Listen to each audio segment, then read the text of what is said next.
Antalya, alkışlarımızla tempo tutmaya ne dersiniz? Buyurun.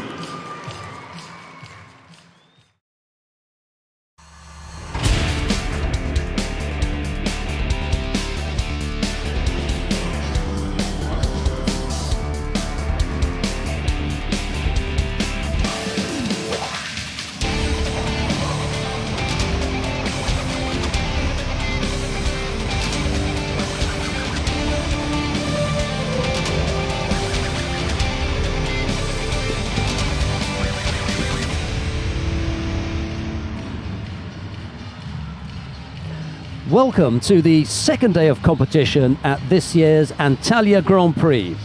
Antalya is one of the world's best loved tourist resorts with numerous five-star hotels, holiday villages and entertainment establishments. It's a place where one can ski in the mountains in the morning and then descend to the shore for a swim in the afternoon. But we're about to get underway with the final block and all the medal matches, the first of which is a bronze medal match in the under 63 kilo category, featuring Kiyomi Watanabe of the Philippines. She'll be up against Alice Schlesinger of Great Britain. It'll be Watanabe in the white judogi, Schlesinger in blue. The referee in the middle for this one is Mariano dos Santos of Brazil. And with commentary on this and all of this afternoon's medal matches, it's a very warm welcome to former world champion Dennis van der Geest. Good afternoon, Dennis. Good afternoon, Sheldon. Yeah, second day of the Grand Prix here in Antalya. And we have 4 different weight categories, so we will see 12 matches with a few ones I'm really looking forward to.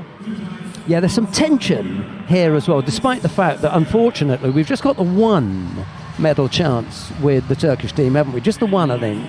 Yes, and he's fighting Galmursayev, the reigning Olympic champion. But this Turkish guy showed some really good techniques today, so maybe it's possible for Turkey to win a second medal.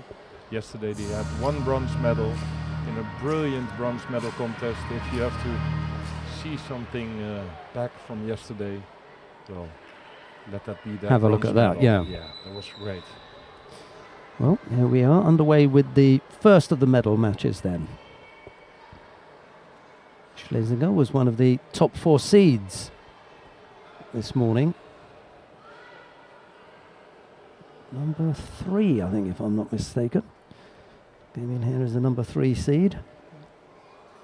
And I suppose if she finds herself on the podium, she won't feel that bad. It will be there or thereabouts. Although, like all of the fighters, when they come in here, they're aiming for that number 1 spot. Still a chance for Schlesinger to, it really is like salvage something from the event. Yeah, and she's the first bronze medal, so if she wins this bronze, then she can easily sit down and watch her biggest opponent, Amy Livesey, who is in the bronze medal contest just the next fight. Yeah, indeed, we were chatting about the pressure that can be brought about by the close proximity of your teammate. I think she goes over there, though. I think well, they called Mate already, yeah. She just pulled out at the end, didn't she? Just didn't give the big finish. Yeah, if you've got a teammate who's breathing down your neck, or in this case, I think it may be the other way around. In any case, they're both battling away for that top spot. Could find some extra motivation to get it done. And don't be fooled, you see a girl from the Philippines. Of course, we don't see a lot of top players from the Philippines, but Watanabe is somebody who is also really high ranked on the world ranking and already been on the podium for a few times. I think the key here for Schlesinger, when she comes in for that Uchimata, is to get it done quickly, because Watanabe is very quick to come up with the block. So unless she's going to launch very, very quickly, she'll find herself getting countered. And Watanabe has a reputation for working well in Newaza. There are a number of Japanese or fighters of Japanese extraction competing for Philippines. Yeah, it's all about the passport, of course, if it's possible, and you're like fighting in Japan when there are so many top players, then that's a chance for you to also compete at the highest level. Yeah, this is a fight where you have a extreme left and extreme right player fighting to each other. So they're both going for a grip on the back. Oh. Yeah, so that's why it's so open. But here's the Wazari for Schlesinger. Really persisted there, didn't she?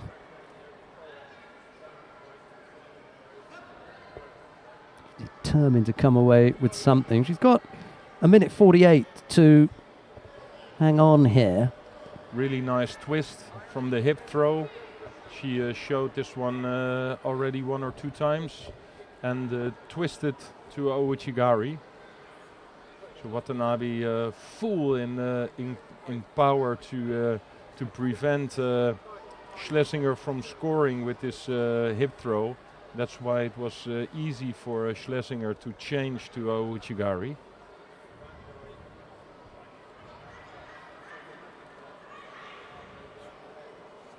Now in a bit of trouble.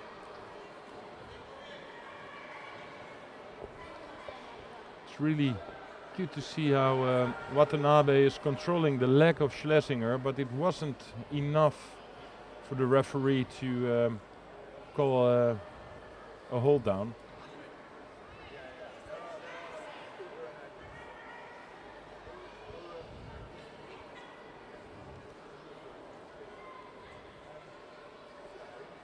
Inside the last minute now.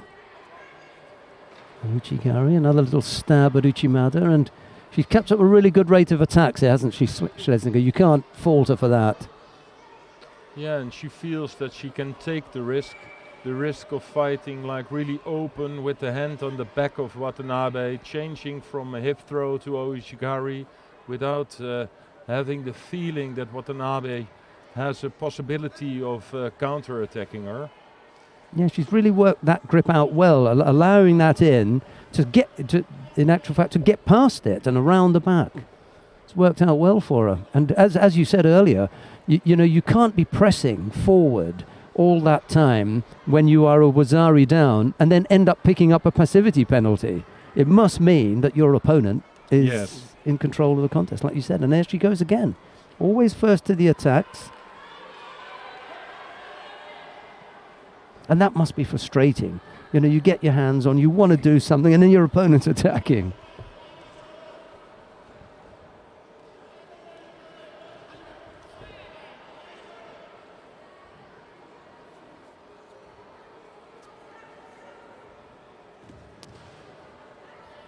Slightly desperate looking effort there from Watanabe, and now Schlesinger in exactly the position that she would like to be with just a few seconds left on the clock, working away in Newaza. Yeah, and Watanabe already knows that the chance for her of winning this bronze medal is not so big anymore because she was staying on the ground. Normally if you have the feeling that you can make up to it, to this Wazari, you stand up as fast as possible, but she did not do this. So very decent win by Schlesinger. Bronze medal for Great Britain, and well, she can sit down and watch her opponent fight for the next bronze medal. Alice Schlesinger of Great Britain taking the first of the bronze medals in this final block on day 2 of competition at the Antalya Grand Prix. It's a nice venue here. They may just want to squeeze a few more people in if they can, and I suppose next year when the numbers are likely to be bigger, it will be one of the last qualification events before Tokyo 2020. I dare say that we'll have quite a crowd in here, but they've been reasonably loud when they've been the Turkish fighters on the tatami anyway. And we'll have a chance to hear some of that in a few fights' time.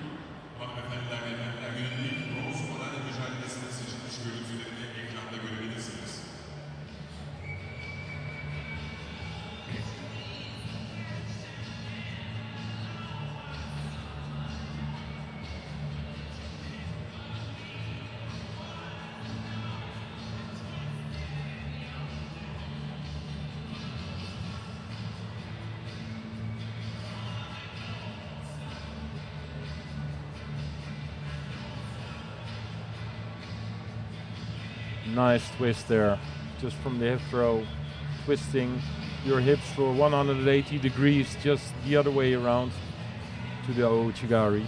Good score. We've got a second bronze medal contest coming up now.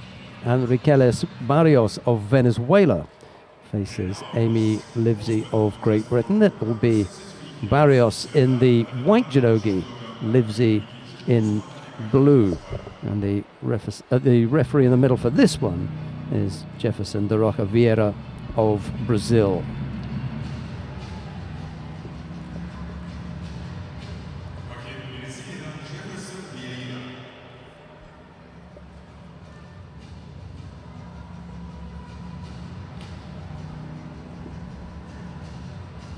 Barrios must have thought that it was Pan American Championships this morning. She lost out to Maylin del Toro Cavallal of Cuba, and then in a repechage contest she came up against Alexia Castillos of Brazil.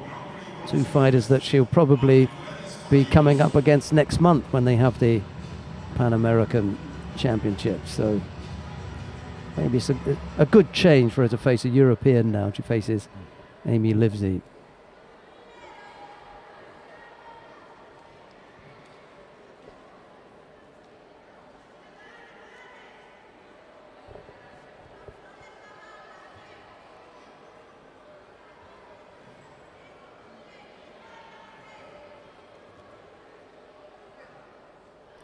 Good illustration of an unorthodox grip and then an immediate attack. That was what Barrios did there, over the back, on the other side, on the belt. So 2 or 3, different things that are not considered normal kumikata, but immediately in for the sumigaeshi.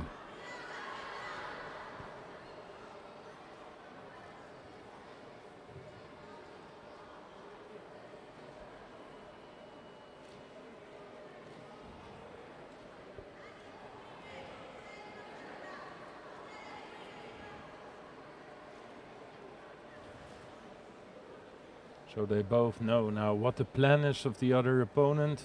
They had like 2 moments of the kumikata. You know what Livesey wants. She wants to have that dominant right grip from the lapel with her left hand, and then just works herself into with the right hand. Here it is again. And Barrios is trying to prevent in all sort of ways. Like getting over, trying to do something to the left, to the right. But she has a bit of problems with this strong grip. The British girl. For Amy Livesey, she must have felt that she'd fallen into the Asian Championships this morning. That's a nice Ouchigari. Just bringing Barrios down as she turned towards the front and avoided giving up the score. But Livesey must have thought she'd fallen into the Asian Championships because she had Kiyomi Watanabe up second fight, and then Tang Jin of China. Just works out that way sometimes. Came close to scoring there. That was really close. Livesey. And I think she will try it again. It was Ouchigari just from the second grip she made. She starts every time with the left hand on the lapel and then jumps in with the Ouchigari.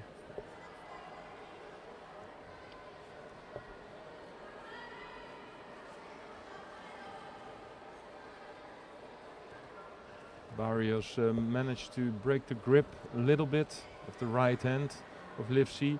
Now she has a bit more chance of making a score herself.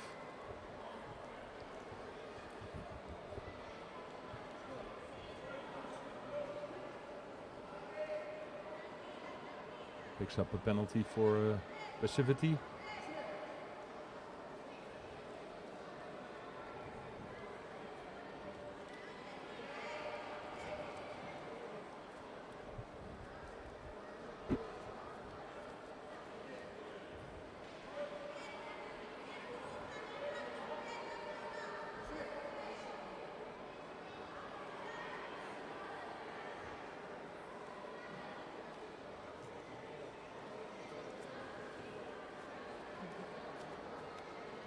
This is the moment again for Uchigari, for Livesey.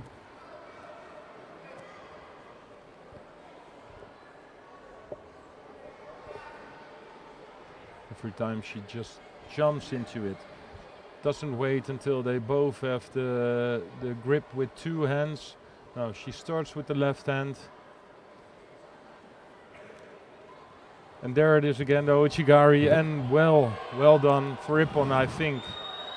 Looked pretty good to me. Yep. But Wazari given, but I think they changed it for Ippon. Like you say, the jump in there is kind of a shock almost. Just bang over. Yeah, you just fight with your right hand every time to come in the upper hand grip, and that's the moment that your opponent is in her head, preventing from the hand, and forgets a little bit about the feet. So Amy Livesey of Great Britain picks up a bronze as well. She came in here as the number 4 seed. Schlesinger and Livesey 3 and 4, and they both end up on the podium. Yes, in Great Britain, really strong in the 63 kilo category with I think a couple of others in there as well. 4 girls who are fighting for the medals, and of course also in the race for the Olympics. Ljubljana Piovasana, one of them as well. And Lucy Renshaw. Really tough. Yeah. Really tough character. So that nice is a real battle. I really like this one. And you saw it already a few times in the fight that she felt that it was possible for her to make a score out of it.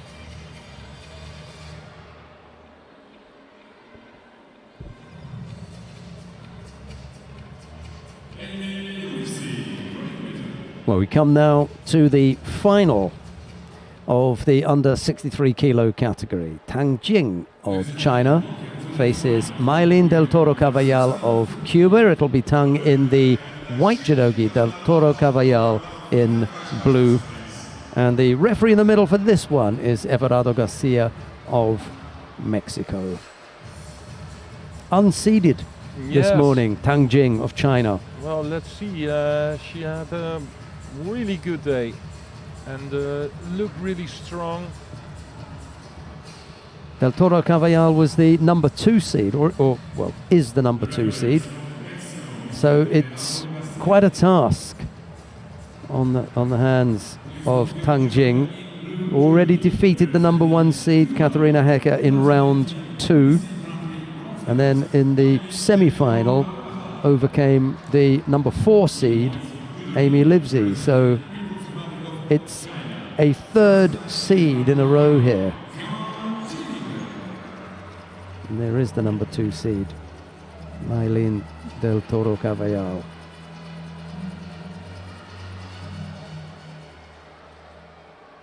I get the feeling that Tang is quite happy in Newaza as well, on the ground. Not quite sure if Del Toro Caballal has got the weapons to deal with that threat.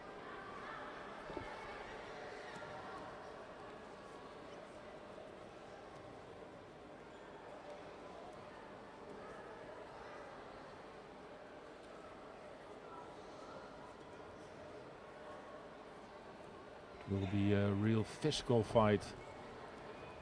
And if Tang... Oh, Wazari for Del Toro, straight into the hold down. But yes, it is. Yes. Yoko Shiogatami. Tang was strong enough to get out of that. Yeah, and it was Tang who had like a really strong grip with one on the lapel, the other one in the neck, really pushing her down. But the Cuban girl was able to duck under her. Did not expect that. I thought there was so much pressure of Tang that it was not possible for Del Toro Caballal to score out of that situation, but she did. And she leads now with a little over 2.5 minutes left to go. Same situation. Almost came up with the tip there. Yes, and Del Toro Carvalhal was very good for her that she had the right foot just hooked in, because otherwise she would have rolled over for a score.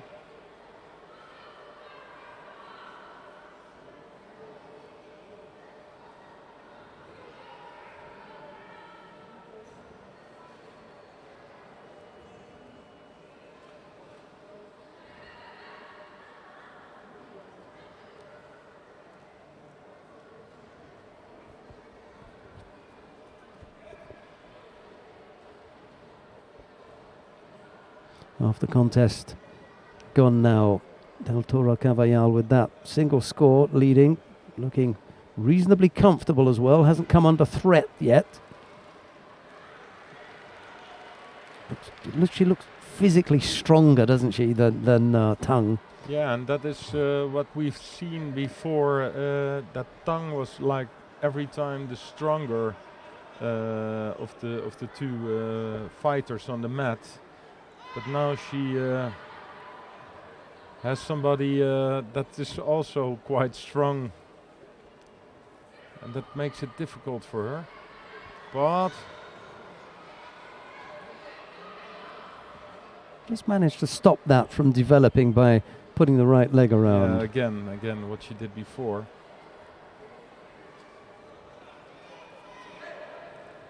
But it's not over yet, because this is the third time that Tang is quite close to a score.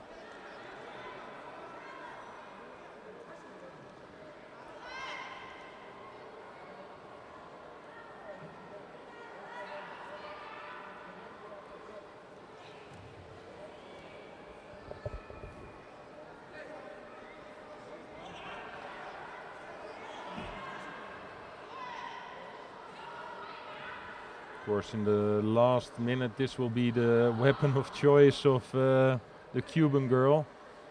She knows she can pick up 2 more penalties. If she can make a few of those dropped Sionages, she will be out of trouble. And Tang needs time to work on that grip.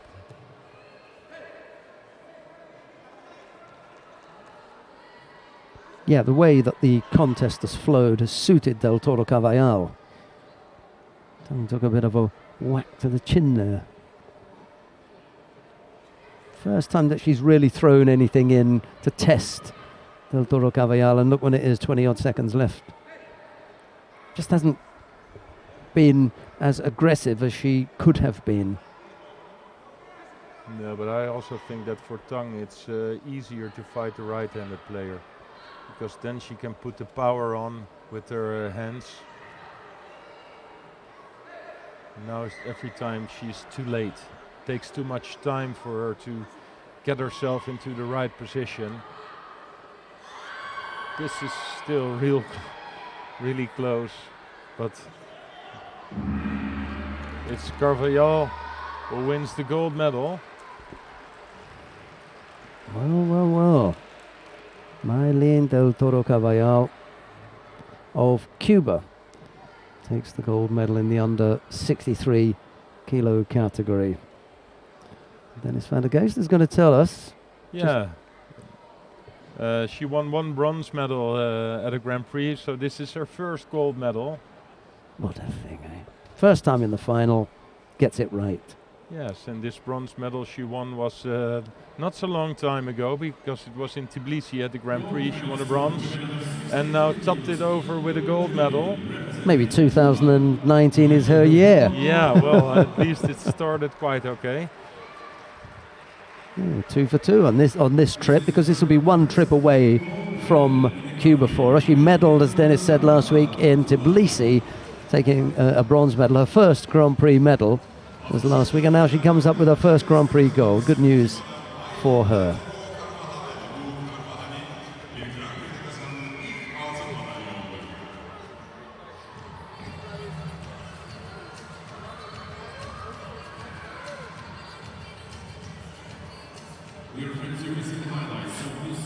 Yeah. And there was so much pressure from Tang pushing her down, but she managed to just jump underneath, and not with a shoulder throw, but more with a hip throw, but underneath the power and the pressure of Tang.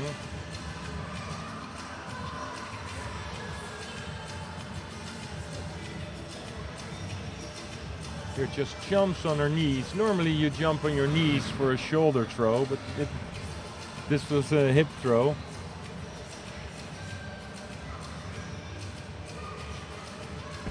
Great pulling power with the left hand on the sleeve. Yes.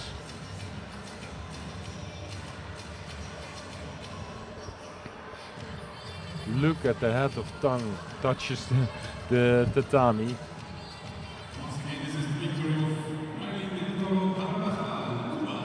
Right, well, we come now to the medal contest in the under 73 kilo category. Georgios Azoides of Greece faces Lechi Ediev of Russia. It'll be Azoides in the white judogi, Ediev in blue, and the referee in the middle for this one is Hesham Mesbah of Egypt.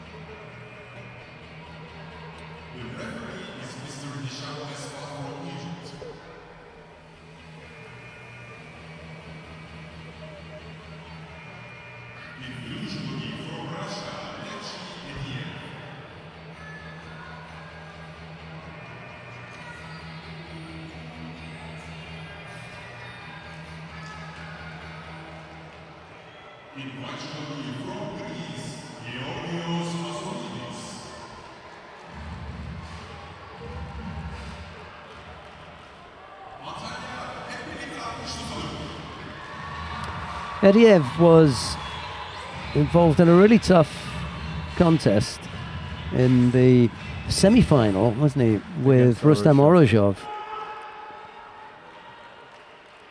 Yeah, with that debatable Ouchigari, but Orozhov managed to make a big score in just a minute into golden score with a big Makikomi.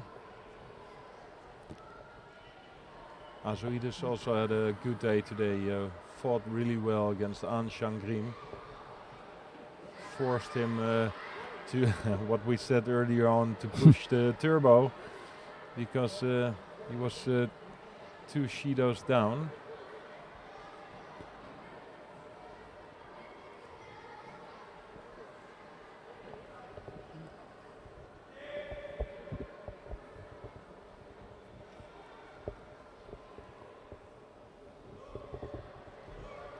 They both pick up a penalty because they were fighting on both sleeves, just to feel the power, you know. It's just something you do like in the first minute.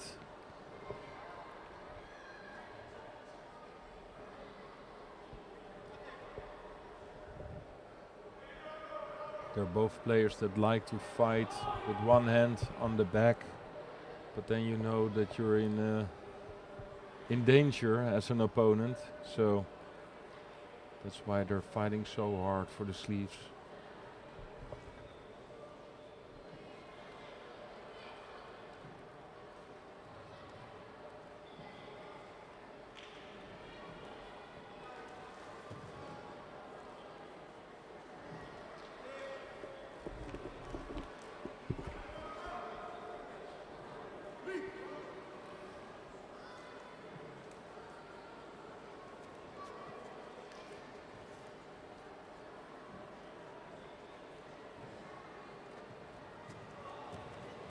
Yes, and there it is, Vasari, nice. Azoides already had like his favorite grip. You can see that, you could see that Ediev had problems getting out of this this power of Azoides.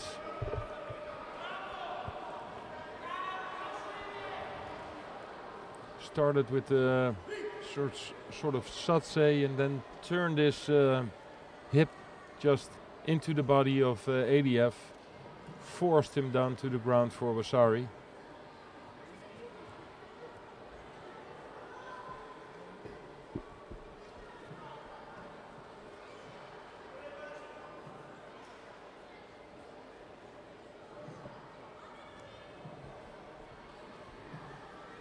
Here they are again with the hands on the sleeves. Now ADF has a small advantage, turning from right to left, controlling the right hand of Azuidis. But now he's back where he wants to be, with the right hand in the neck, pulling him down.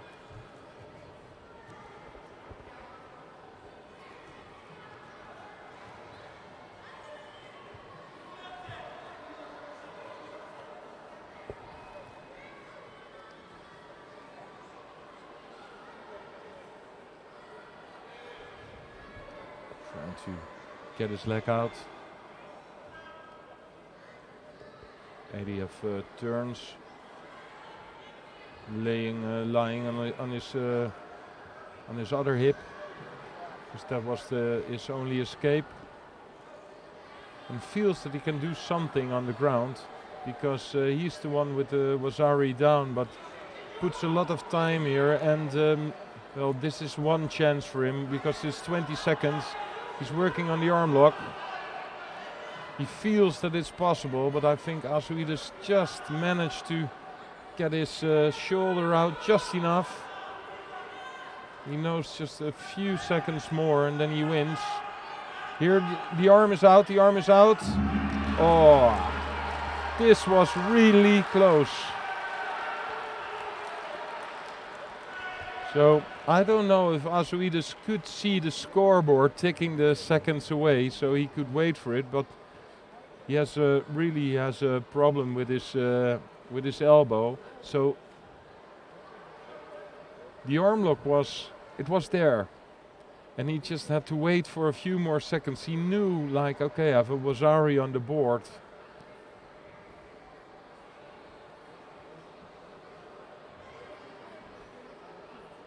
Well, he's definitely suffering from a sore elbow. I think he might be saying, I can't do my belt up. No, maybe he's also complaining a little bit that ADF had the arm lock. You heard the gong, but he didn't let go. He still persisted. Yes, for a few more seconds.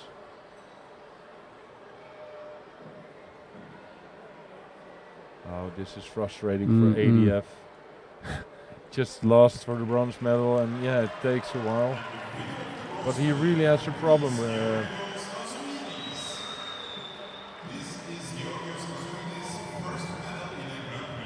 First medal in a Grand Prix, and look how much he had to do it. He looks a little bit faint there.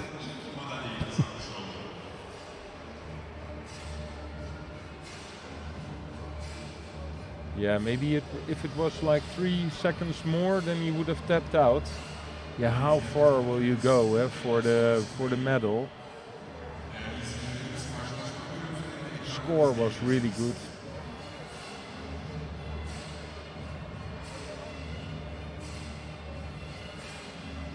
But for me, the best part in this bronze medal contest was the Russian giving everything for this Newasa situation. He knew he was a Wazari down, so normally you would stand up and continue in Tachiwasa, because there you have the biggest chance to make a score. But he felt that this arm lock was possible, and it was, but just not enough time.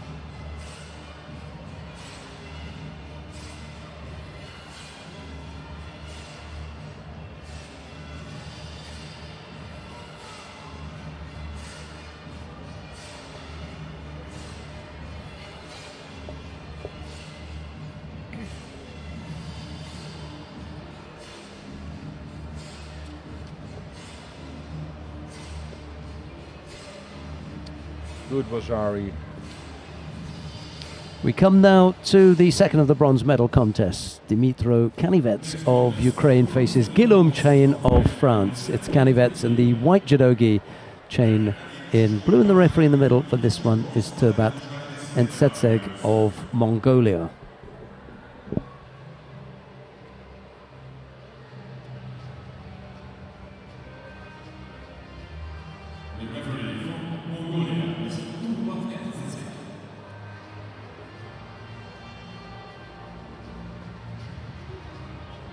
She's the only Mongolian referee on the international circuit at the moment at the highest level. There were a couple a while ago, but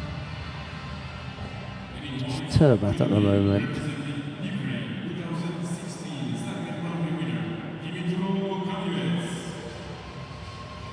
Ganivets and Guillaume Chain now ready to get underway. Second of the bronze medal contest then. Yeah, and Chain is like real. Oh, what a start of this contest! Just goes in with the Kosa de Gagay just in the first 5 seconds. Hadn't even got the scoreboard going on the screen yet. He was in there. Yeah, Chain is like some sort of late bloomer. He's already like 32 years old, and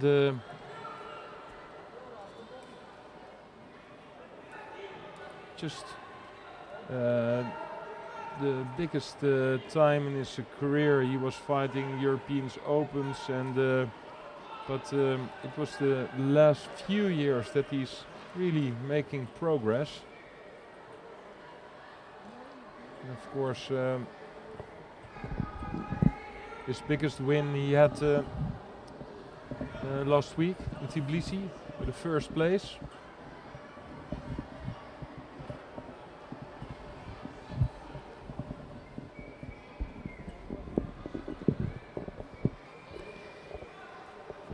That's picked up a penalty there. Another good strong attack, this time with Koji Gari, just bringing Chain down onto his front. It's the movement that Chain hasn't caught up with. Nice timing from Canivets, and he just seems to be one step ahead of Chain in the timing. Yep. From the first second in the contest.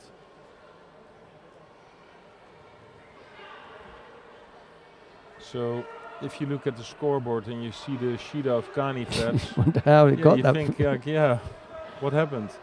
Because he's the one who's really trying to make a throw. This is the way for Chain to control the fight a little bit, just getting the angle out of it.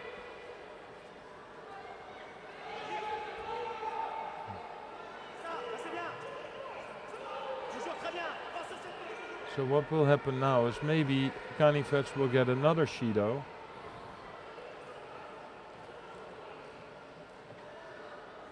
Yeah. And yeah, it's just like it's all about timing or something, you know. He makes a really good effort, and then he stands really bended afterwards, and giving the referee the chance of giving him another Shido.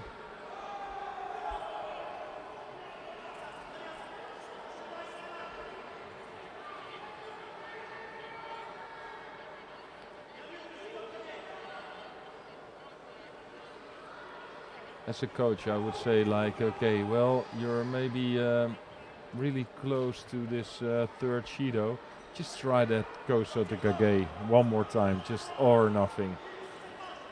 Yeah, you rattled him the first time that you threw it in there. Maybe it'd be worth having another bash at it. Chain, of course, knows it, so he will be putting his left leg a little bit far away.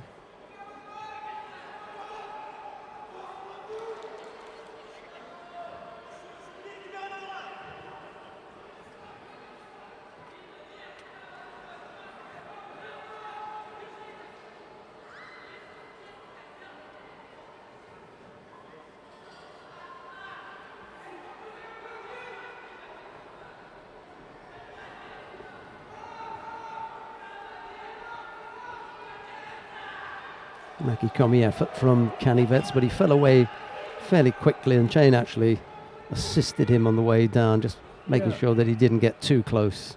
It was just a good hara from Chain. It wasn't that Kanivet was not trying to throw him.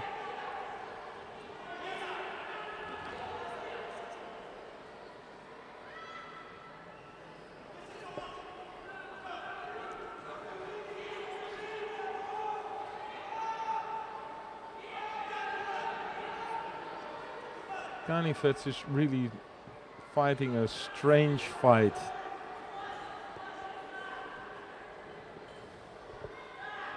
Chain picks up a penalty for a false attack. Oh. Nice Goji. Just gets the elbow down, and maybe that saves him.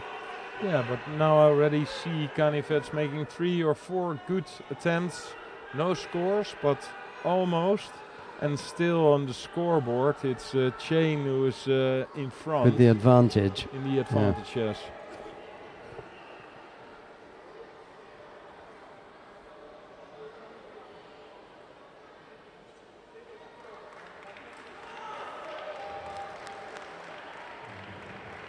Well, Kanivet's picked up a third penalty. I don't know why.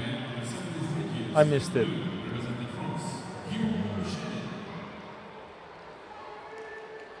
Did see the signal at the end, so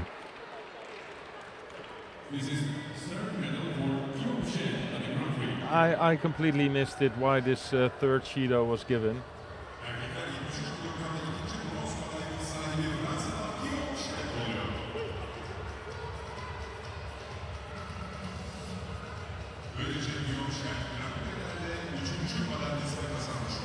well, it's Guillaume Chain it is of France who takes the second of the bronze medals. Kanivet's a little bit unfortunate there.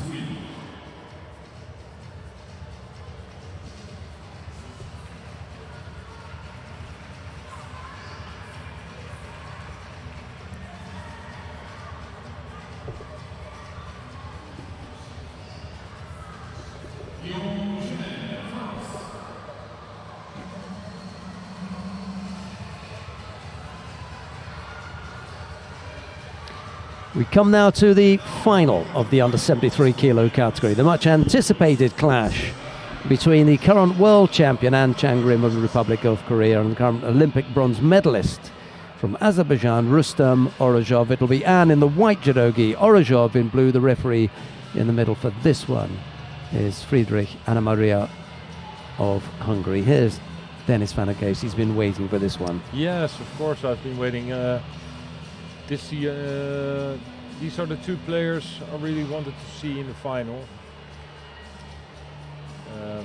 Orozhov showed some spectacular judo today, a few big throws. Maybe we did not see him in the form that he's capable of because, well, nobody tried him out enough. So maybe Orozhov will do this. He just won all his fights on, without going too deep.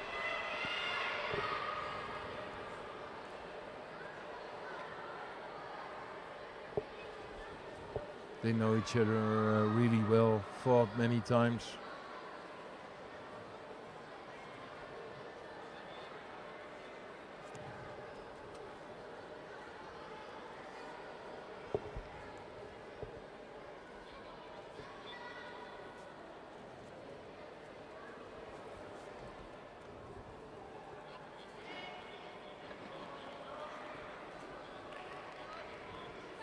Both receiving a penalty already after half a minute because they were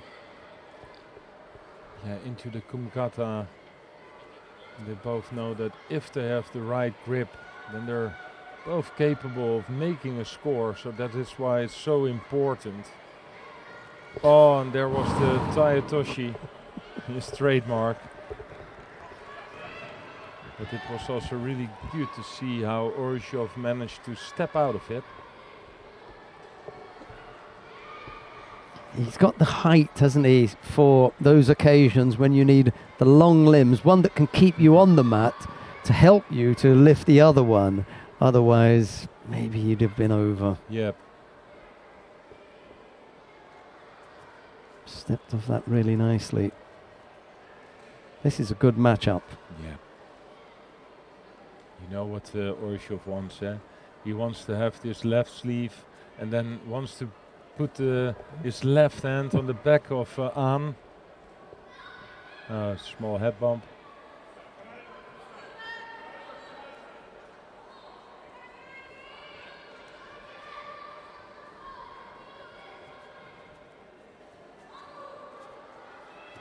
Here it is, and now let's see what will happen with the left hand of Oryshov. But Aan knows it. That's why he's fighting so hard for that left arm of Oryshov, because good work to come back after that Cernaghi effort from Aan. Yeah, and it's the same thing you said before with this long limbs, that for Oryshov it's easy. If Aan is completely in with this Seoinage, it's still possible for him to just turn around. So this was his chance. Good pressure. Yeah.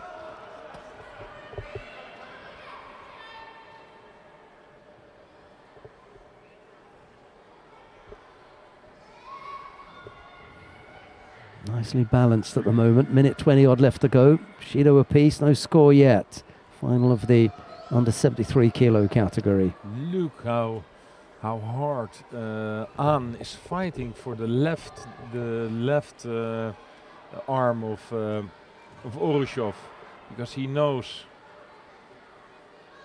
that if this arm is over his head on his back, then he's in serious trouble. Just a very, very quick note. Have you noticed how tidy the two are with their gis? Yeah.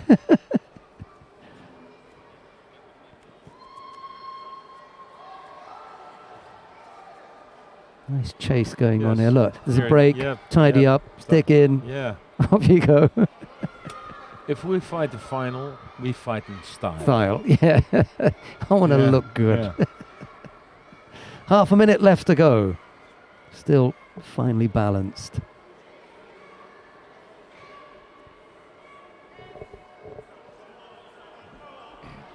Yeah, it's probably right on balance. You know, given what we saw yesterday as well, just push them towards a little bit more action rather than waiting until 3 minutes into the golden score period to start giving them out. Yeah, but You know? still, they were entertaining me. So Yeah.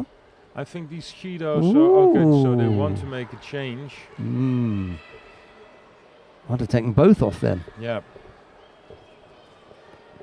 I mean, because it is tactical, you know, but it's also technical, you know. There's a Yeah. little bit of...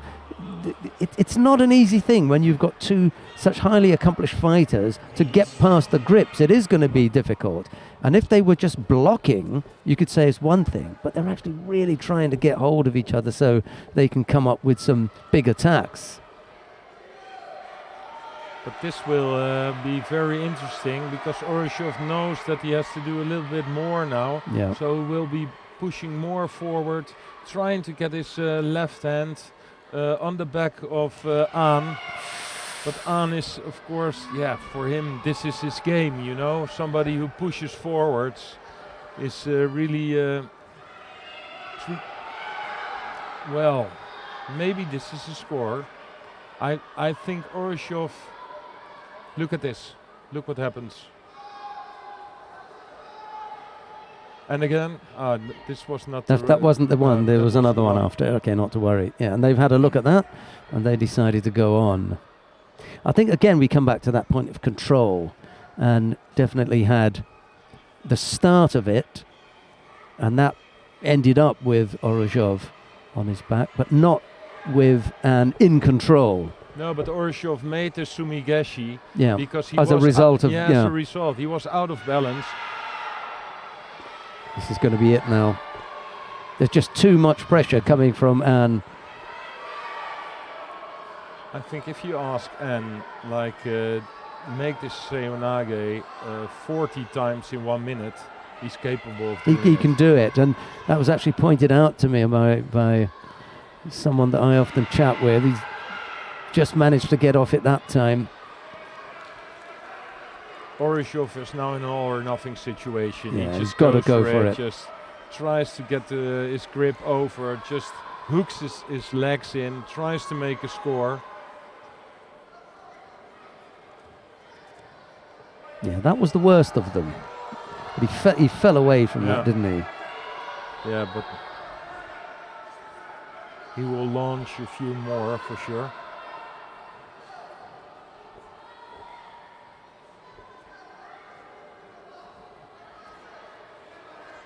Yeah, that's what Orishov has to do, like hooking in his legs, trying to get the hand. But it's but I think now An just did enough. Yeah. Just getting another penalty. He paid the price. And I think this is a good decision. Yes, it's the collective pressure that An is trying to say that he has put on, but they waved that one away. They waved it away, but I think it's good because all the show, because this is on that awesome. one for sure, yeah.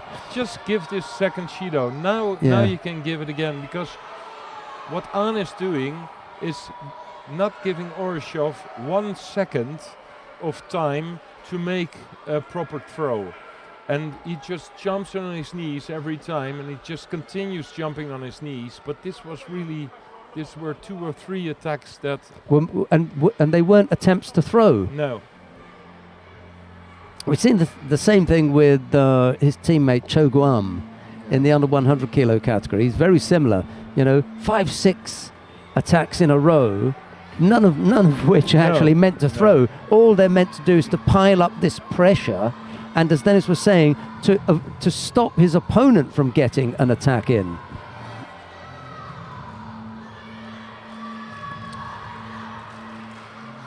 If I was the referee now and I just gave this second Shido, she waved it away just because the video refereeing said to her, like, no, it has to be gone. But if you feel that you have to give this second Shido, and so this is I would do it again now. Yeah, do it again.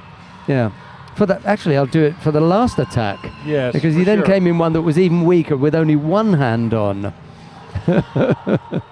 Normally we save this talk for the bar, but there's an injury break, so we've got a moment to fill in, and now An is back on the tatami.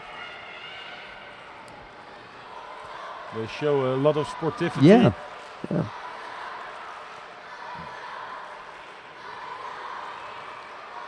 Shaping to go over for the Serenagi again. Orishov now.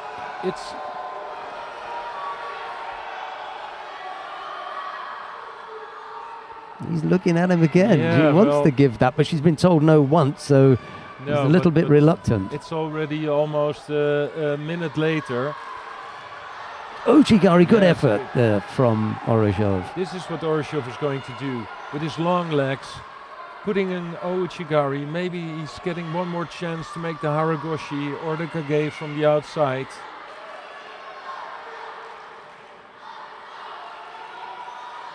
And I think it's impressive that he's... here is the Kage, yes. This was the score. I think he turned that. I think An came up with the counter. Maybe it already was Mate. Well, it had to be, because it looked clear to me. Yeah. Good effort from Orishov. Looked as though An turned it, but they may have called Mate already. And this time he does go over. A little bit of Ashiwaza that set things up.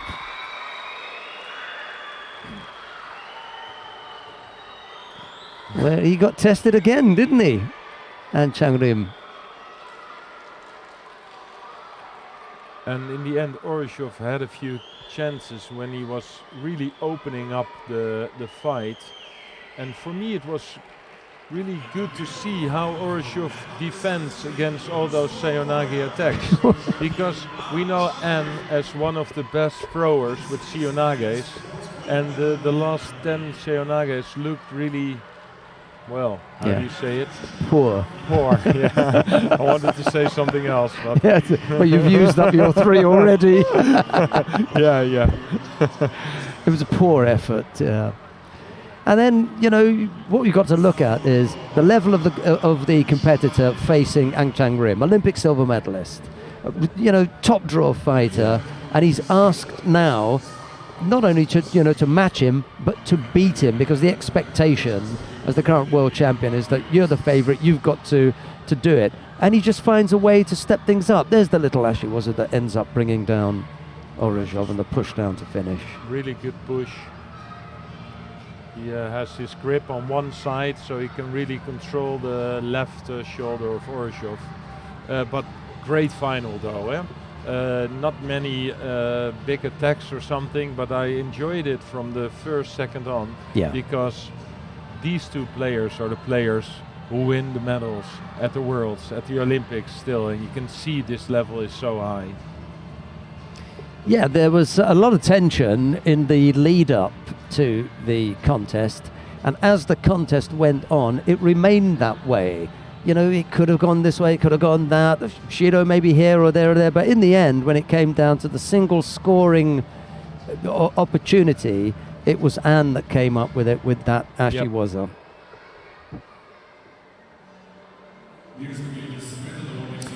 We come now to the awarding ceremony for the women in the under 63 kilo category.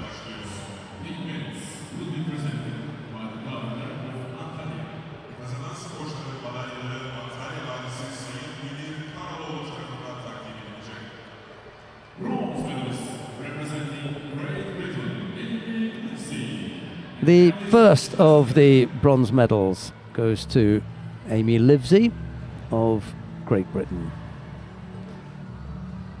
Standing next to her is her teammate Alice Schlesinger, and she picks up a bronze medal too.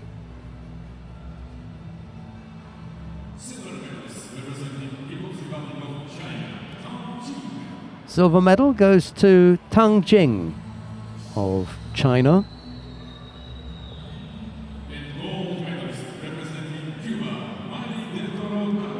The gold medal goes to Maylin del Toro Caballal of Cuba. She picks up her first ever Grand Prix gold medal.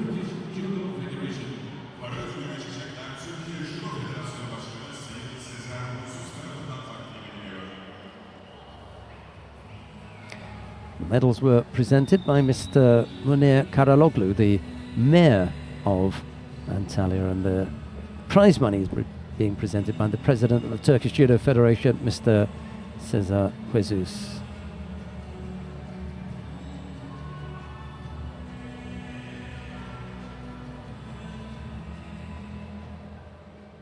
Ladies and gentlemen, please all rise for the national anthem of Cuba. And now the national anthem of Cuba.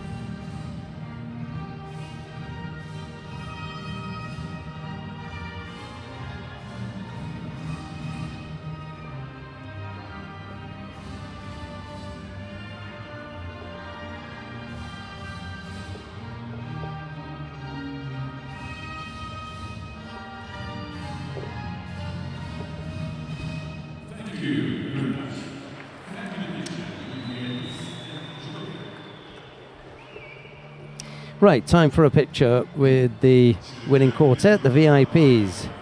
Join them in that lineup, and then we can leave it to the competitors up there to show off the silverware. We call all the medals that are won actually silverware, although there's definitely a gold and 2 bronze in there. And it's Livesey and Schlesinger who picked up the bronze. Tang took the silver. Del Toro Caballal the gold medal. We've got the first of the bronze medal contests coming up in the under 70 kilo category now. Miriam Butkereit of Germany faces Sun Xiaochan of China. It'll be Butkereit in the white judogi, Sun in blue. And the referee making his way out to the middle now is Ramzan inside of Uzbekistan. Here is Dennis van der Geest.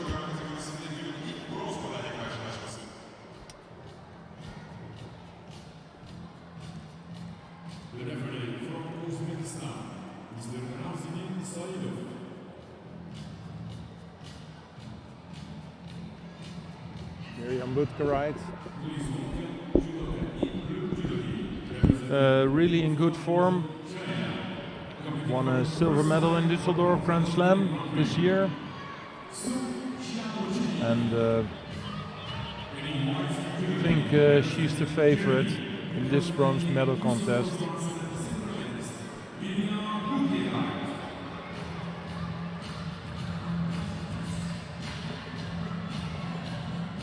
Sun has been a bit of a surprise for me today.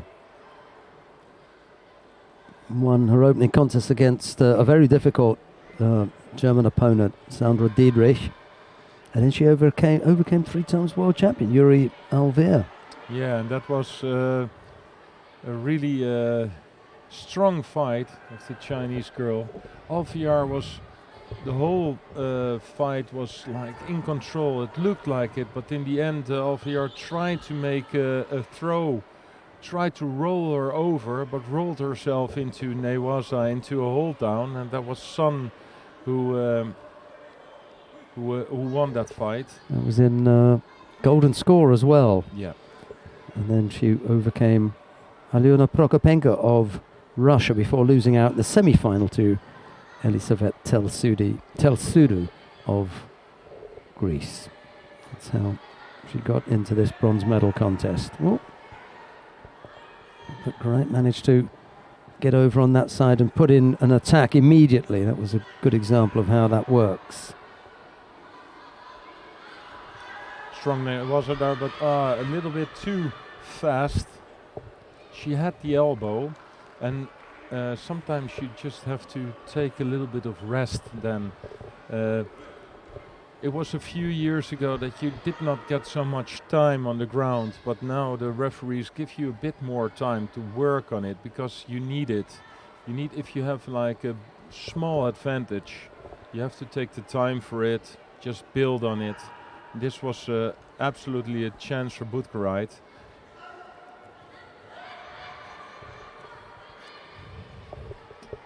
For Sun, it's really difficult to defend herself to the really aggressive right hand of Butkerite over the top. Just look here, it will be again.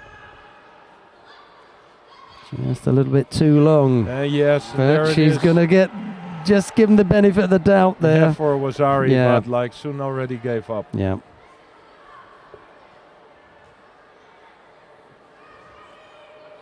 Yeah, she taps out.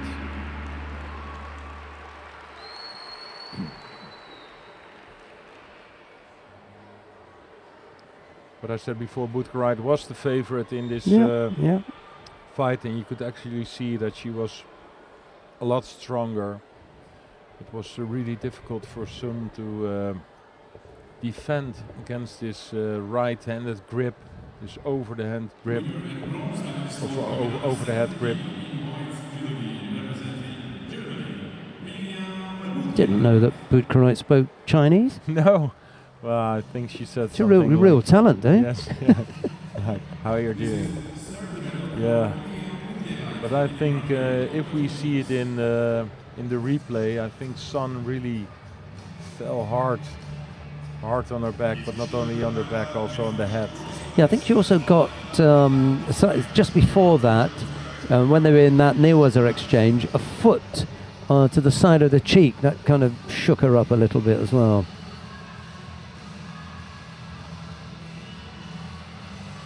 Oh, there it was.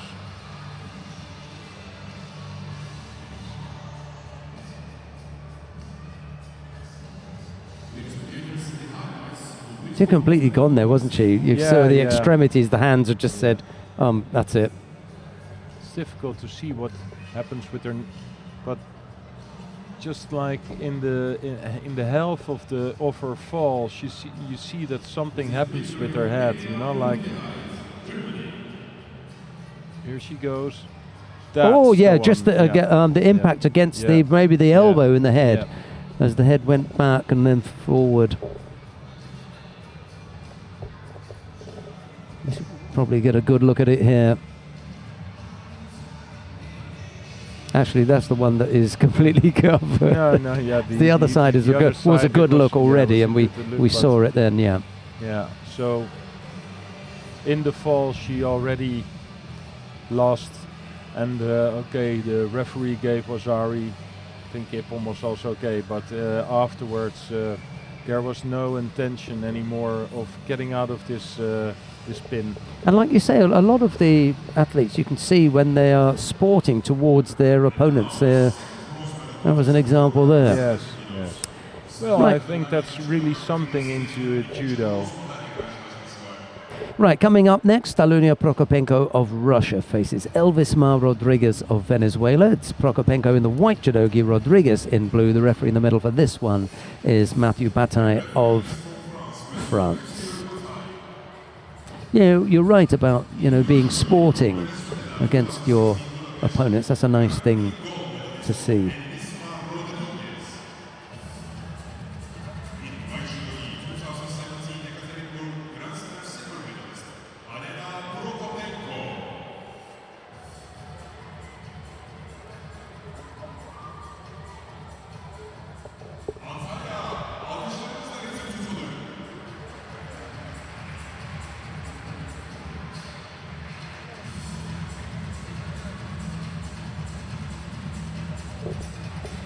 Chance here for Elvismar Rodriguez to get some valuable points to keep her in and around the area of qualification. Chance for Prokopenko to maybe make some space between her and her teammates who are vying for a position in the under 70 kilo category.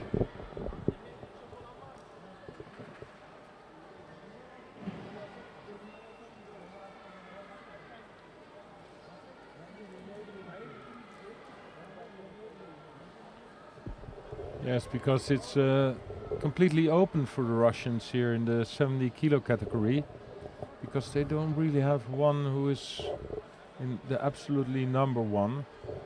No, I think Prokopenko is the one, but still on number 30 on the world ranking. Yeah, she can't be assured of qualification herself. Yeah, so she Minus the really others. needs this point. Yeah. Yeah. Not spoilt for choice in this weight category, the Russians. A bit of work to do if they want to qualify this weight, especially when you consider the team event as well. 70 kilos is where you need a qualified fighter. Yeah. So I think they will put a bit of effort in Prokopenko. So the more important for her it is to win this bronze medal, because that will give you some valuable points.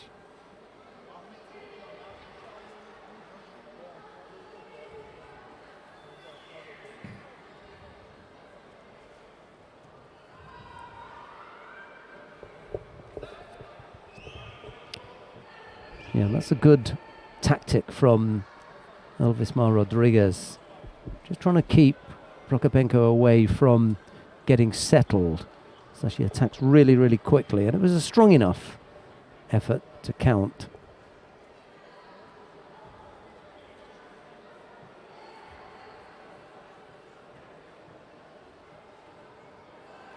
Again, as soon as she gets the hand on, she's in for the attack. Yeah, for me it's not really clear what Prokopenko wants. It takes a long time, and I don't know exactly what she's looking for. Yeah, of course for the medal, but what is her plan? Well, if she's not careful, she's going to pick up another Shido, because it's got to generate some offense here. Just a little bit off the pace for me. I think she's scared of this this Rodriguez getting over with the arm with the Makikomi, because Prokopenko wants the right hand on the back of Rodriguez, but every time when she puts it there, Rodriguez managed to make the Makikomi attempt or the shoulder throw for Hippon. This was really fast. I get the feeling that Rodriguez forced that situation because there was no other way for Prokopenko but to come forward, and she kind of leaned into that. It was a nice position from which to launch that Ippon Seoinage. Yeah, really fast one. And whipped over. Rodriguez was standing with her left hand on the lapel, really strong. She knew the only thing Prokopenko could do was getting over with the right hand, trying to fight herself into her opponent. And that was for Rodriguez the exact moment to make the shoulder throw. First 2 times with the Makikomi, so with the right hand over, and now with the right hand underneath. Well, that was a good win for Elvismar Rodriguez of Venezuela. Showed a little bit of maturity in this one, in managing the situation, given the fact that she's still quite young, and I suppose a year ago really wasn't up to that kind of execution. Because I'm not going to say clinical, that makes it sound a little bit, more than it really is. But she did a really good job. But look, she's not really good into it with her hips, but I think she closes it really strong with because she doesn't have the sleeve but the lapel. She really closes up in the armpit of the Russian girl. Look, and she just spins over for Hippon. And if you can lip read Russian, yeah, you'll know exactly. Yet. What she was saying there. Yeah. I can't repeat it because I've used up my 3. yeah. But it was. Elvismar Rodriguez. Poor is the new. Yeah, poor. Yeah, that's the new watchword. Yeah, that was okay.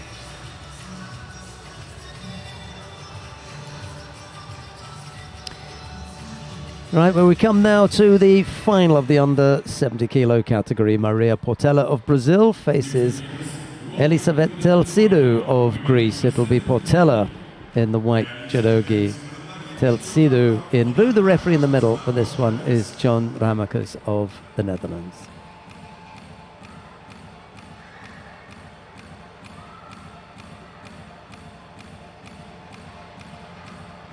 Teltsidou has put a few away today as well. Sun, Suk, Polling and Rodriguez.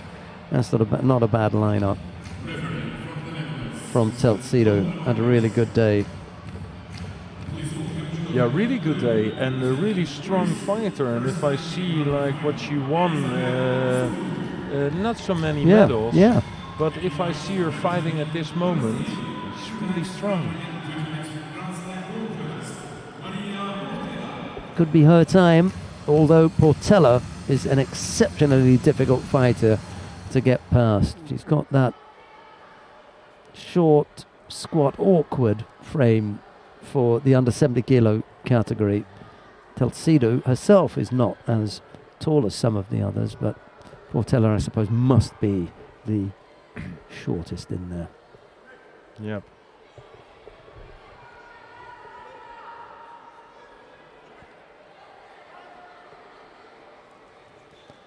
Dutch referee setting out his stall very quickly. Let's get on with it. And because Portela is not that big, that gives Teltsidou the chance of getting the grip that she wants. Of course, she wants to have the overhead grip, but yeah, Portela of course knows that, because I think 9 of the 10 fights she makes, she's in that situation that somebody is having a grip over her head on the back, because she's not the tallest in this category, so she's used to that.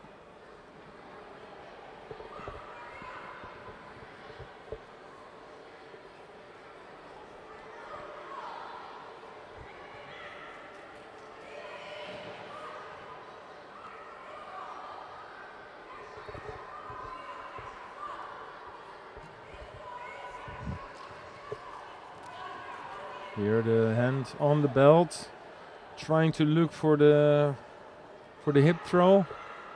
You felt the pressure of Portela holding her how do you say it, her hara very, very strong. Already 2 shidos for Teltsidu.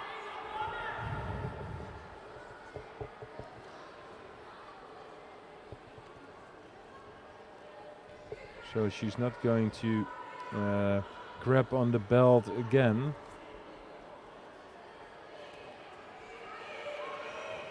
And Portela just moves around just enough. Like, of course, sometimes she's standing with really stiff arms, you know, just defending. But because she moves around, she does enough. Here it is again, the strong grip, but I think Portela is strong enough to break it.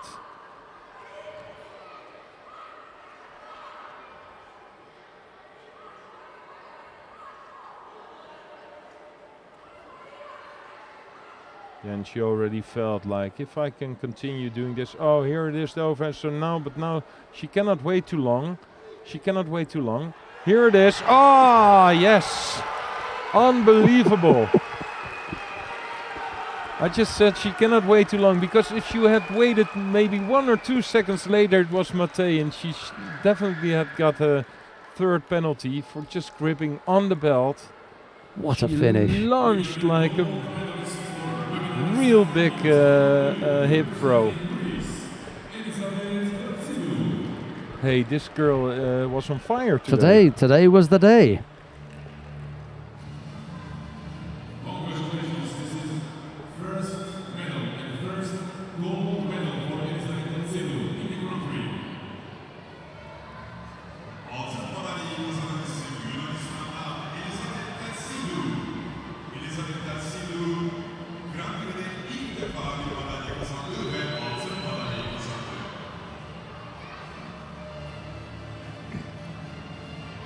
Look at this driving power, look. Oh. Whew. Yes. I think a good decision of the referee just to wait a little bit longer, because you felt that she was building up the pressure, building up the power and the energy. Really launched this was like one fake attack, like getting the feeling, and here she gets in.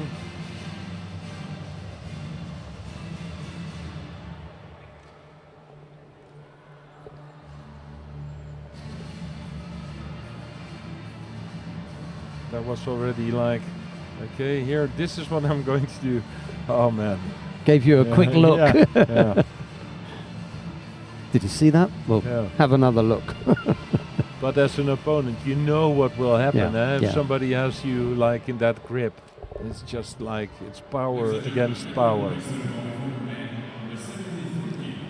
We come now to the awarding ceremony for men in the under 73 kilo category. Medals are being presented by the president of the International Judo Federation, Mr. Marius Visa.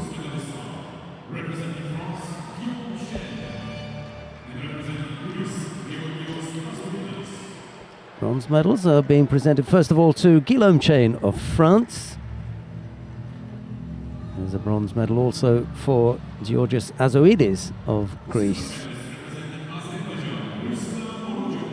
Silver medal goes to Rustam Orozhov of Azerbaijan.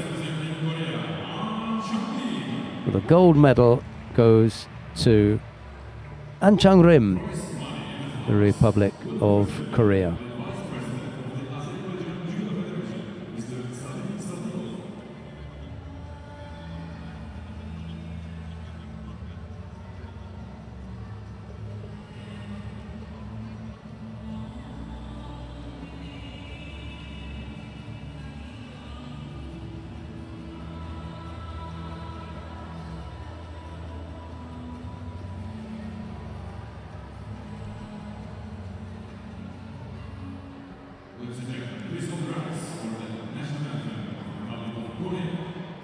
And now the national anthem of the Republic of Korea.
The winning quartet, Chain and Azoides, were the bronze medalists. Orozhov took the silver. It was Anne to take the gold medal.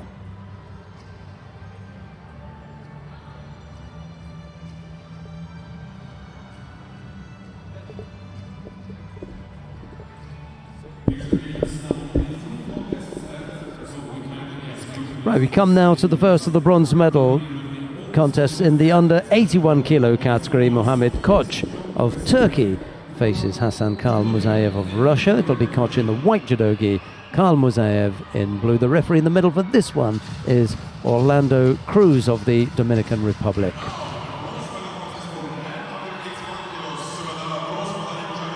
Well, this should get the home crowd up on their feet.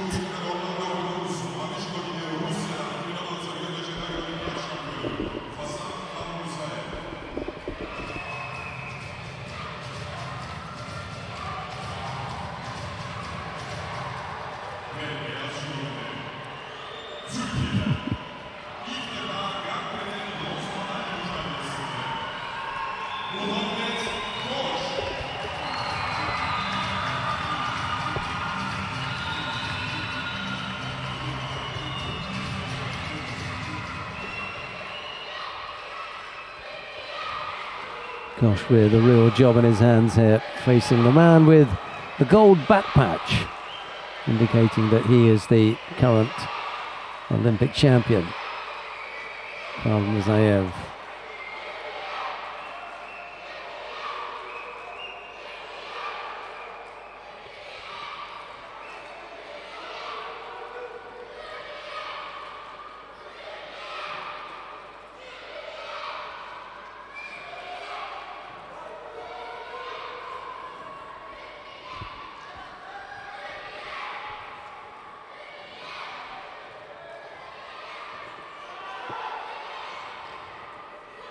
Like hitting a brick wall there. Josh, just didn't move him. No.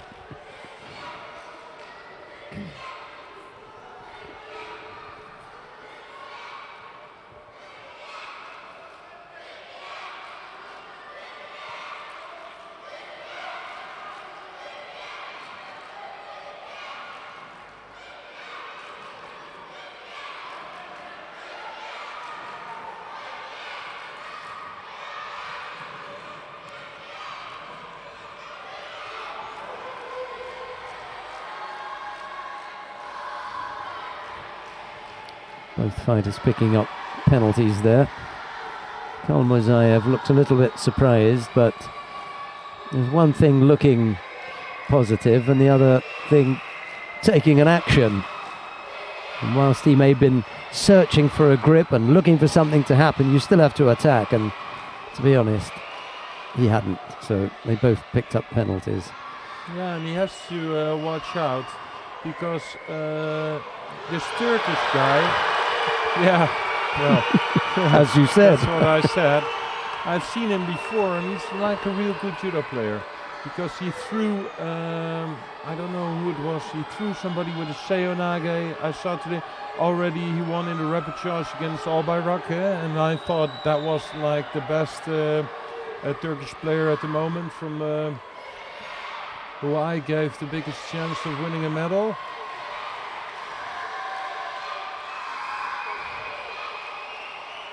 So it's not going to be an easy win for him.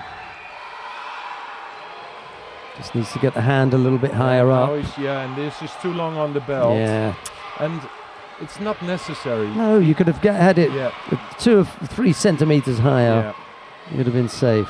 And you really end up blocking the same area. Yeah, it doesn't matter if you touch the belt or otherwise maybe he would have given a penalty also because he was really pushing him away. But this was so obvious. Yeah. He had a chance if he'd held the jacket. Yeah. He had no chance if he'd stuck on the belt. So second penalty picked up by the Turkish fighter. He's really trying it, but you can see that Khomorzaev, of course, is, well, a real top player, of course. So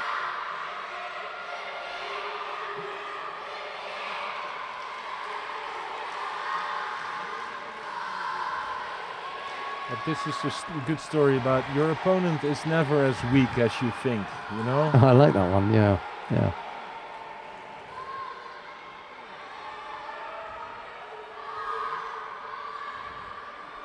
I think it was a friend of mine from Russia, a judo player, who told me once, never think that your opponent is as strong as you are. No. He may be stronger. Yeah. That's a good one. Yeah. Into the last minute now. 2 penalties against Kosh. Just 1 to Khalmurzaev, so slight advantage. Yes, and he's really dominating it. You know, you can see that the Turk is really trying to find a way out of it. And Khalmurzaev, that's not the thing to do. I think it was. It was ducking. It was ducking, and afterwards was to Uchimata, but he ducked under it. The thing is, so you wait for the penalty. You don't put your head up and ask him for it. You end up looking as though you're going to get thrown. Yeah. And he got away with that. Yeah. Kosh got away with that. That was the only way. The only thing he got away with it because he made that Uchimata. Yeah. If you duck under it, then you still make an immediate attack. Yes, absolutely. But it took like 1 second in between, so well. Time enough for Khalmurzaev to pop his head up. Well, a bit of home advantage then, maybe. So we're into golden score, and you see Khalmurzaev nodding his head like, I should have won this. Yes. By now. Why am I still here? No, but also maybe that he thought maybe that this was the moment that they gave him a third penalty, but he has to put a little bit more effort in it if he wants to win this bronze medal.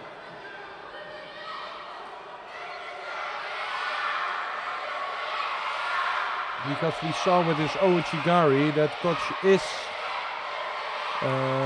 capable of throwing him if he gets like a small chance. Here we go then. Golden score in the first of the bronze medal contests in the under 81 kilo category.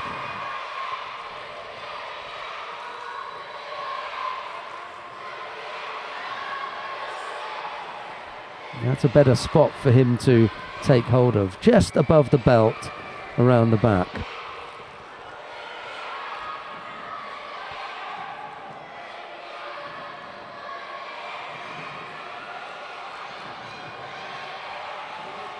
You see, he lacks the absolute power when Khalmurzaev comes over. Now watching to the referee like, yeah, he ducked under it again.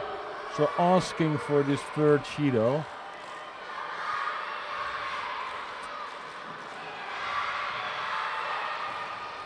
This time it's Karl Musayev who's put his arm over yes, there, but that's he's the managed to Lazari. stay in there. Yeah.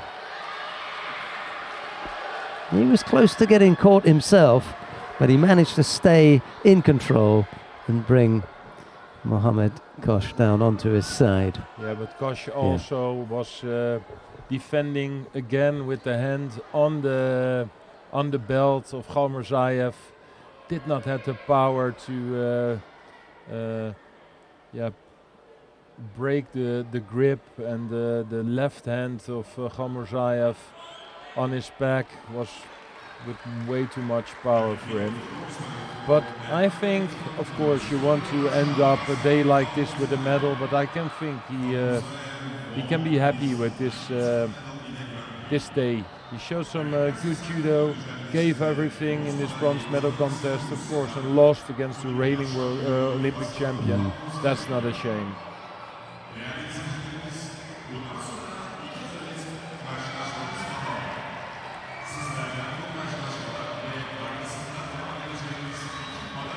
Here he was on the belt again. Try to make something out of it, but just couldn't do it, could he? Look, no. No, Khalmurzaev already had his left foot hooked in. Like, here it is, the hook.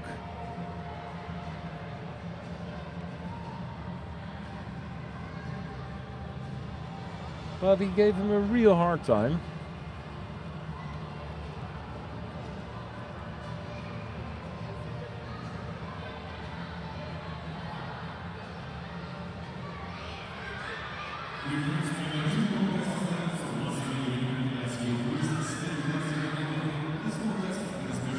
Yeah, it was a good one. Yeah. Kept everybody interested Yep. and gave the crowd something to cheer about. Why not? Set us up nicely for this contest, this head-to-head between Antoine Valois-Fortier of Canada and his teammate Etienne Briand. It'll be Valois-Fortier in the white judogi, Briand in blue. And this is the thing that Dennis van der Geest was talking about. Yevgeny Raklin of Russia is the referee in the middle for this one. Dennis had mentioned just how tricky it can be sometimes when you've got, a competitor from your own country breathing down your neck, looking for that one spot, and then you've got to face them in a head-to-head. Here we go. Yeah, and I think, maybe they will prove me I'm wrong, but I think this will be a match that is so difficult. They know each other so well. It won't be an open fight.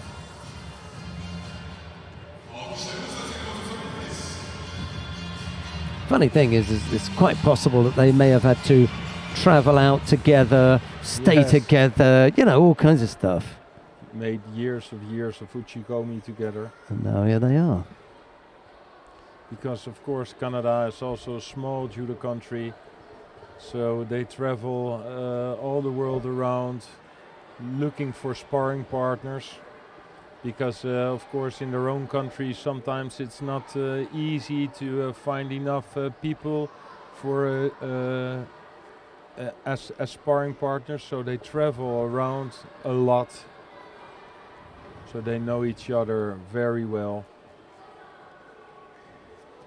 And they're both actually quite good. They win medals and they are high in the ranking, but did not fight each other on the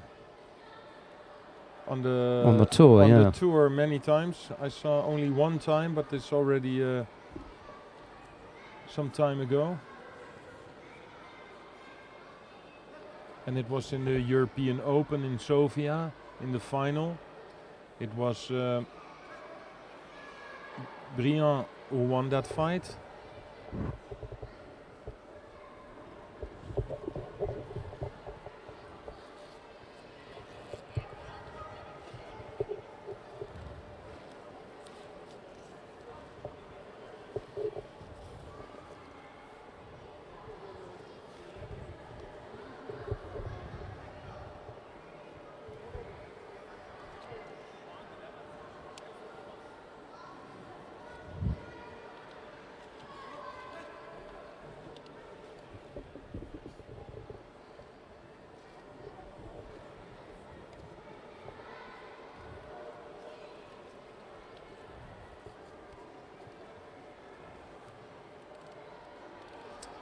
it's difficult because of course they're both fighting for maybe that one ticket to the Olympics. At the Olympics you don't have to fight each other, you have to fight other opponents, so you also have to look like which of those two fighters has the biggest chance. What's that on his ear? Some kind of strapping. Well, if you look at it, it looks like he A has second like ear. second ear. So if that's a cauliflower, then he really has a big one. But it's something, it's strapped on. It looks strange, because it was in the same color. Look.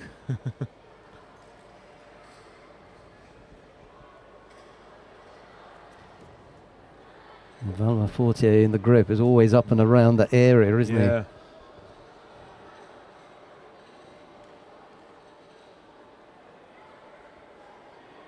Yeah, well, that's the way he grips. He wants to have that right hand there on the neck, and it's all the time it's touching his left ear.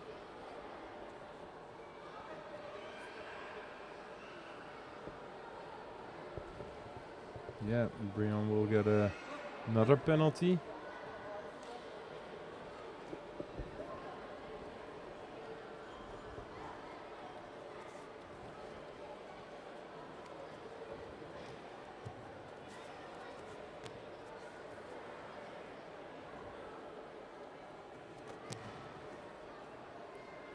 Voilà, Fortier also looks a lot stronger at the moment with his gripping, and I think this is the end. It's Most unfortunate, yeah. Yes. Okay, and you know, it's the one with like the overpowering grip who gets the, how do you say it? Because they both don't do anything. Yeah. So, but it's Briand who stands like with some straight arms. He looks more negative, doesn't he, of the two? Yeah, but if we look at real judo, what do we want to see? We don't want to see the wrestling style. No. But if Briand had to make a few moves, but he did not do anything. He was just like holding his arms stiff. Mm-hmm. Well, as you said, right from the beginning of the contest, in fact, as they were walking out, the likelihood is that we were going to see something that was extremely close, because the fighters would know each other very, very well. They're likely to be able to close down all the areas of opportunity that one fighter has, simply because they're well aware of where the danger is going to come from. Only problem with that is that as you spend time closing down your opponent, you also make it more difficult for you to come up with your own attacks, and then you're just left with the slimmest of margins that separate one fighter from another, and unfortunately that one ended up with a win to Anton Valois Fortier on the back of the 3 Shidos picked up by Etienne Briand. Which brings us neatly to the final of the under 81 kilo category. Christian Parlati of Italy faces Luca Maisoradze of Georgia. It'll be Parlati in the white judogi, Maisoradze in blue. And the referee in the middle for this one is Hyun Suk-hee of the Republic of Korea. Dennis, what can you offer up on this one? Yeah, well, what we said before, of course, we have 3 mats. There's a lot of judo going on, and we did not see a lot from Parlati.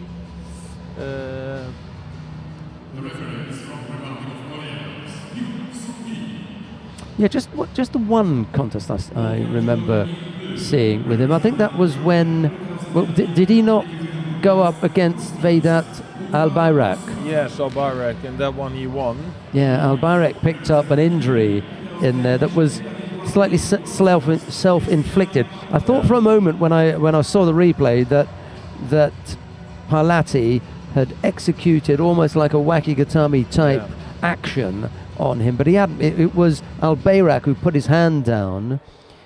Parlati was finishing off his action that resulted in an injury for Albayrak, but it was Albayrak's own action, that had brought it about. And yeah, Maisaradze, we saw a little bit more from him, especially semi-final against Khalmurzaev, where he was absolutely the strongest in that fight, winning by Bazari, I thought.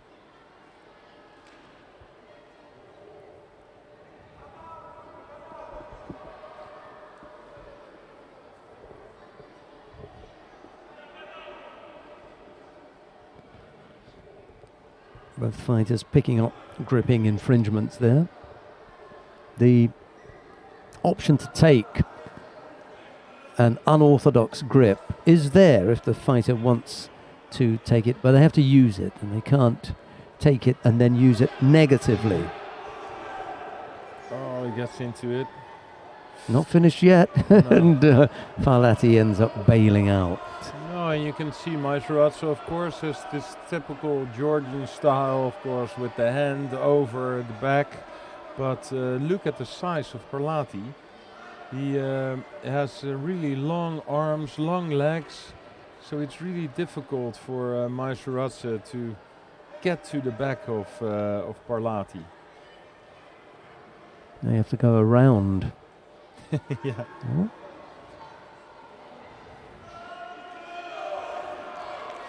He's got some concerns, hasn't he, Parlati? You can see him working this out. Think, where am I going to go here? Yeah.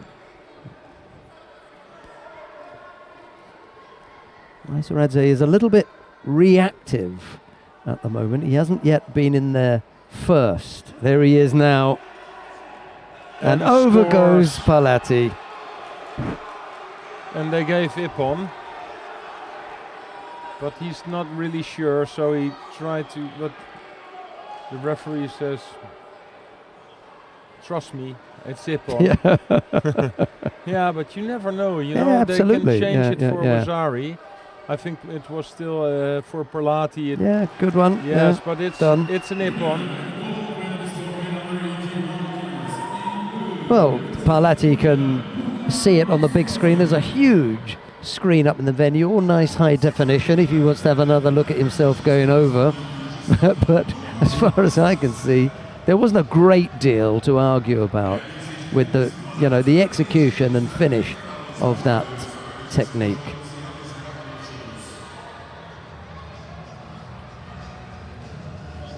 Well, this was a good end of the second day, because yesterday we had a really long final. We saw some beautiful judo in the final block, but in the end we had a real tough final with a long golden score. In the end you want to see like something with a big Ippon. It is also, I can understand that Parlati has the feeling that, yeah, but did I fell flat on my back, or maybe it's a Wazari. It's all, you can argue about it, but it was so close to Ippon that I think it's the right decision. I think the other thing that makes it more difficult to, just call it the Ippon. Look, first of all, look where the referee's standing. Yeah. Absolutely in the best possible position. Best spot. Even, and we're watching it 6 times in slow motion from different angles. She saw it once at speed. Yes. And where is he? He's on his back. How quickly he got there is easy for us to say, but look at where she's standing. Yes, and sometimes a slow-mo helps you to see it, but the only thing you don't see in a slow-mo is the speed. Yeah, right. That's why it's called a slow-mo. And if you see it like in the speed, then you see like, okay, it's a Ippon. Yeah, it's true or not? Yeah. Right, we come now to the awarding ceremony for the women in the under 70 kilo category. The medals are being presented by the International Judo Federation head refereeing director, Mr. Jan Schneiders. The first of the bronze medals goes to Elvismar Rodriguez of Venezuela. There's a bronze medal also for Miriam Butkareit of Germany.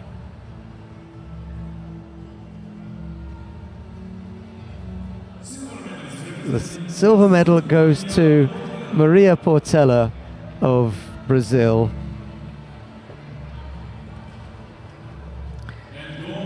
And the gold medal goes to Elisavet Telsidou of Greece. What a day she had, and what a brilliant hip-on in the final. It was super, actually, really was. I'm still cracking up here about Denis's absolute gem. The only thing that you don't see in the slow-mo is the speed. It's magic. Yeah. Which is absolutely true, though. It's absolutely true. I love that. Yeah. And here it is. I could watch that in slow motion or at speed. It doesn't matter if it's slow-mo or speed. It was a massive, massive, massive hip throw.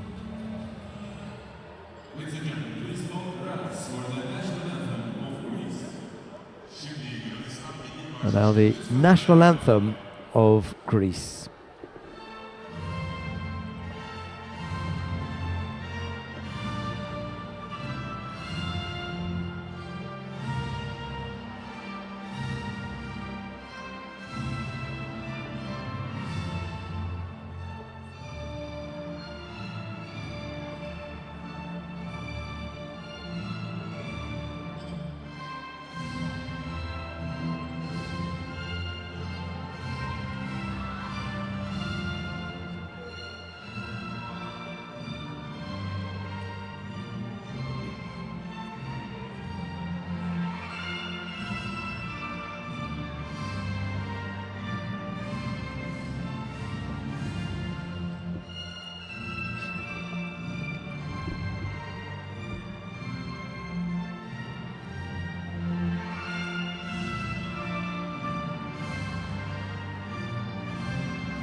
Well, after 14 attempts at a Grand Prix gold medal, number 15 proves successful. 11 times Telsidou has had no result, a 7th place on one occasion, and then 2 bronze medals. But today was the day that she hit the big time and came away with her first ever Grand Prix gold. We've got one more awarding ceremony to bring you in between now and then. We're going to have this highlights package. Take a look at this.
Right, we come now to the awarding ceremony for the men in the under 81 kilo category.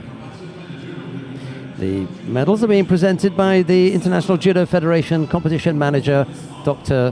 Lisa Allen. And the first of the bronze medals goes to Antoine Valois-Fortier of Canada. There's a bronze medal also for Hassan Kalmuzayev of Russia.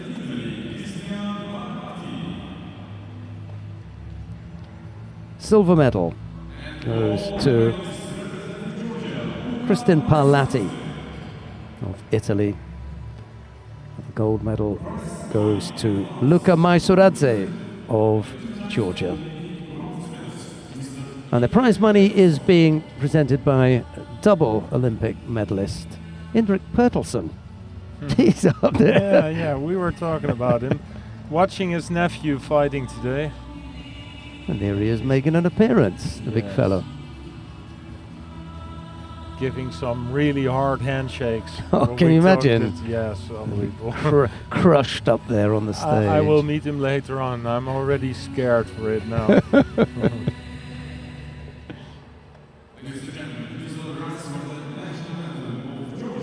And now the national anthem of Georgia.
You've got to feel a little bit special, you know, Luka Maisuradze, when he looks around the podium and he sees the Olympic champion and a former Olympic bronze medalist.